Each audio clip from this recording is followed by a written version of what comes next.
Guys, in this video, I'm going to break down some of the things I've learned through my years of using dating apps. So these are going to apply to real world experience, not just somebody who's gone online and not really actually met anybody. I've met dozens of women on dating apps.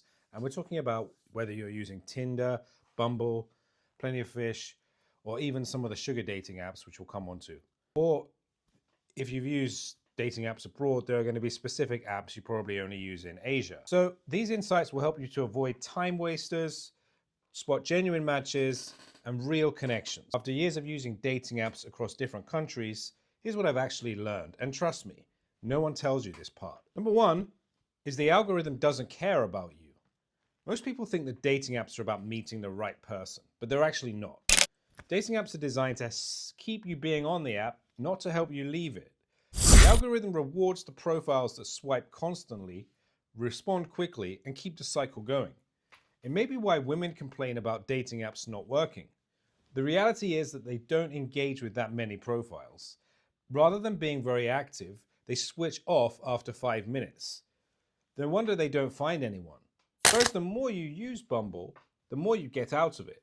This is even more true when you apply for Bumble Premium. As I've done in the past, when you get Bumble Premium, it shows your profile to more matches. So you're going to get more matches, you're going to have more correct matches, you're going to be able to interact with a wider group of people, and therefore probably are more likely to meet somebody you do actually like. So why did I find that Bumble was regularly trying to get me to swipe on users who didn't meet my requirements? I set my distance to up to 10 kilometers, then selected women from age 33 to 41. But regularly they would put women over 45 in my feed, and they were living in much further towns than the ones that I was close to. Probably because the app knew these women had less stringent criteria. Who would be more likely to be desperate and therefore were going to swipe on anybody within an acceptable range. And if they were as old as their profiles really were, they were obviously going to struggle to get decent matches. The uncomfortable truth is that you're going to be seeing lots of attractive people on Bumble and are going to feel more likely to swipe on them, but the chances are they're not going to swipe on you. That's just the unfortunate reality. That goes for both men and women. The next thing I want to tell you is that your photos matter a lot more than your bio. Apart from spending a long time on your bio, there's actually not really that much point to it because they are only really interested in your photos. 80% of your results, in fact, will come from your photos. I think it's going to be the same for women too. But if you're a man with decent photos, you're going to do much better than a guy with badly taken, blurry photos. Women are constantly telling you that looks don't matter. Unfortunately, dating apps show that the opposite is true, to the extent that most women will only consider a very small selection of men attractive. And unfortunately, there's nothing like an unflattering profile pic to bring all of your defects right up to the surface. So a good photo is not really just about using filters, taking it from the right angle, just being clean, looking confident, and having well-lit photos. Showing what you like doing, showing something you're interested in is going to be what gets attention. And here's another thing. Most people just aren't looking for love. Now, maybe as guys, we tend to be very open-ended and we're not really going to specify exactly what we're looking for. But unfortunately, women only really want to date somebody who knows what he wants. That's why one of the first questions they'll ask you is, what are you looking for? But to be honest, most people on the app are not looking for a relationship. Some want attention, some are there for engagement, some may want more followers, and some are just bored and that's why they're swiping. And maybe 10% of them, after all, do actually want something real, something genuine. To be honest, learning this saved me from wasting time on matches who probably never intended to meet me anyway. You can just block those people, don't feel any guilt about it because they're doing it to hundreds of other men anyway. If you read their profile, even if you're scrolling through hundreds, you still got to scrutinize what their profile actually tells you about them. But make sure you check what they've written so you can actually answer their questions when they ask you, why did you swipe on me? For the ladies, scrutinize what their profile actually tells you about them. Here are some profiles that I like.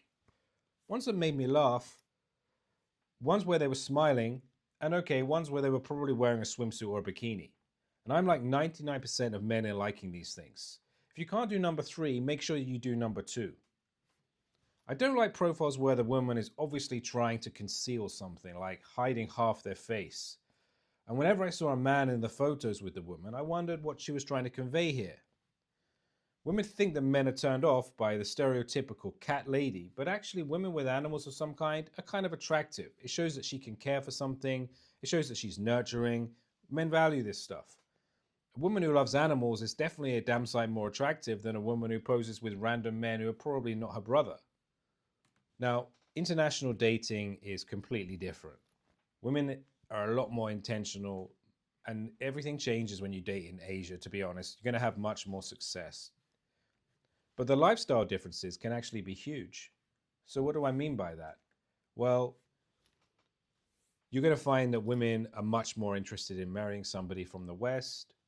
People are more interested in being with a white guy, and you're considered to be just more attractive by virtue of your skin color. But the question becomes, are you dating them as a person, or is it that the lifestyle they offer is more attractive, or they just come from a more exotic race? This is where honesty matters. So the one thing that actually works is being honest. The best results I ever got from one thing, which was no cut and paste profile they offer is more attractive, or they just come from a more exotic race. This is where honesty matters. So the one thing that actually works is being honest. The best results I ever got from one thing, which was no cut and paste profiles, no boring messages, just explaining what I wanted. I did. If you want more real insights, dating stories, and international dating breakdowns, then give my channel a follow and give it a thumbs up and send it to anybody else who's going to be interested. I'll see you next time, guys. Thanks for watching. Bye-bye.